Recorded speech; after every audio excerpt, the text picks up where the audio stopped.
welcome back to the channel. Now, don't forget to like if you like it, subscribe, and if you subscribe, hit the bell button so you can get notified of additional videos. Today, I'm taking you on a little journey that many of you have done or many of you are thinking about doing, and that is putting an optic on your pistol. This is my Ruger 5.7. I have sex with this thing every night because I'm an ammo-sexual and I love this gun. It is my EDC and I just love the gun. But I have old peepers, and like most of us, uh, your eyes start to fail and you need help in target acquisition um, for low light and no light. Now, I tried a laser. I've had a laser and other pistols, and I just don't like a laser. And I was real nervous about uh, a red dot on a pistol because I've heard two things. You either love it or you hate it. And these are not cheap. And you know my rule, if you follow my channel, never put an optic that costs more than 50% of the cost of the gun. Now, this is a $650, $700 pistol, and this Vortex Viper red dot was 350.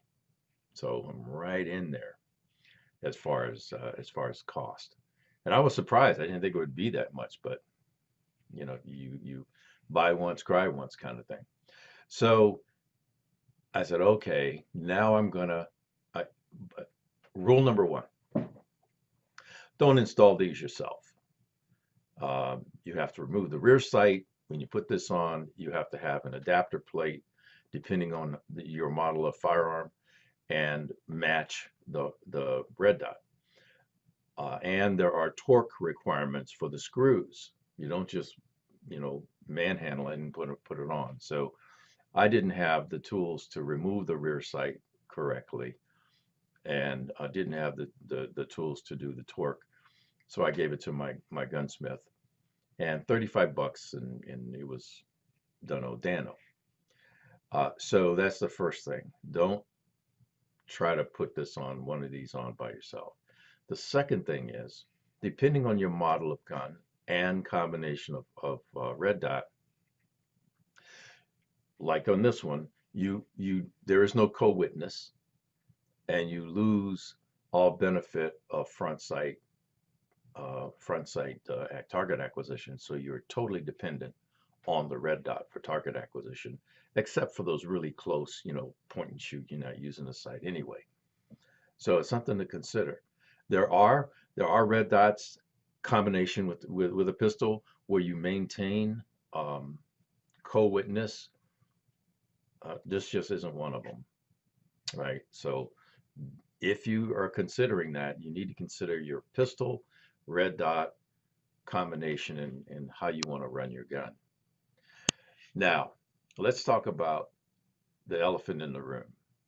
I heard people say, man, and you hear it at the range. I'm chasing the red dot. I'm chasing the red dot. I can't find it. It's a pain in the butt. Man, red dots suck. And it took me a while because I've heard people on YouTube and other instructors and things, and I go, man, do I want to spend that kind of money just to be frustrated? Because I'm not a competitive shooter, by the way. This video, if you're a competitive shooter and you're into running and gunning and being timed and scoring points and all that, what I have to say is probably not for you. I'm a practical, self-defense, everyday carry kind of guy, and I want to be able to draw, acquire the target, and get busy. So with that, I turned it on and screwing around trying to find the dot, and I was getting cranky. And then I remembered something. Uh, Slow is smooth, smooth is fast. Stop trying to jerk things out. And what I discovered was something that I should have known because I have a video about it. So here is the big secret to finding and maintaining the red dot on your pistol. And it has everything to do with eye, your dominant eye. And that's what was happening with me. I was fighting my dominant eye, right? Because I'm cross-eye dominant. I'm right hand, left eye dominant. So I wasn't thinking about it, and I was fighting between getting set up because I didn't have my normal front sight rear sight thing going on, and I was using the wrong eye to try to find the red dot, and it kind of clicked, and I said, "Ah, man." So I just trusted trusted my dominant eye, and bada bing, I never missed the red dot now. So I would propose to you that you find your dominant eye and then trust your dominant eye because that's the thing that's going to find the dot first. You keep both eyes open, that's the thing that's going to find the dot first, and you won't end up hunting for it. The other thing is don't don't get all jerky and that whole high speed jerk stuff because you get in target acquisition, right? You don't have to do that jerky stuff. And oh, by the way, you do the same thing one-handed. Now, I've taken the danger out of the gun for obvious reasons because I'm getting ready to point this at me. Let me uh, get the yeah, get the dot at its maximum brightness so the camera can pick it up. Hopefully, it can pick it up. Yeah, there you go. Eh,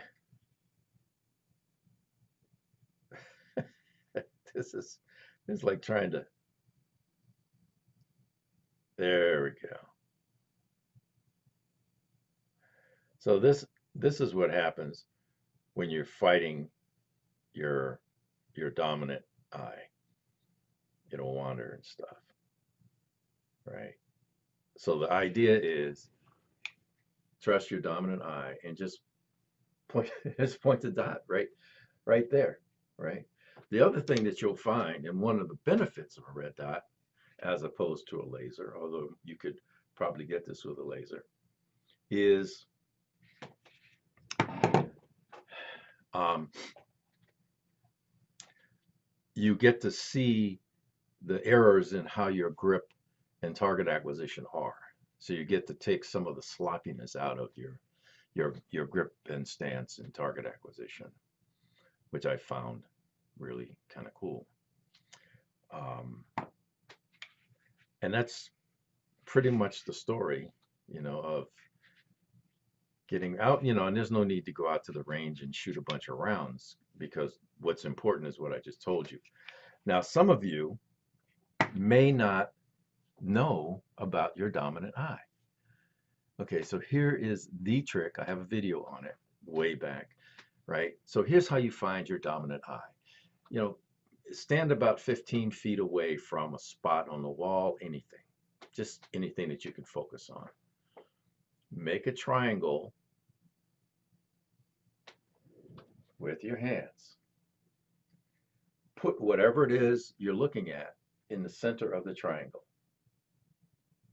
and go arm's length. Then close your eye. Close your right eye, close your left eye. Whichever eye has what you're looking at in the center of the triangle, that's your dominant eye. That's your dominant eye. And those of you who are left eye dominant, right-handed like me, need to understand that. Otherwise, you'll be fighting to find the dot in your RMR or in your red dot. So uh, I'm loving it now. I'm going to go to the range right after this, and I'm actually going to practice drawing and target acquisition, drawing and firing with the red dot to see, see how it really works because I haven't shot it like that yet. So your comments are welcome. Anybody that has had prior experience, let me know what yours are and how close what I'm saying matches your personal experience.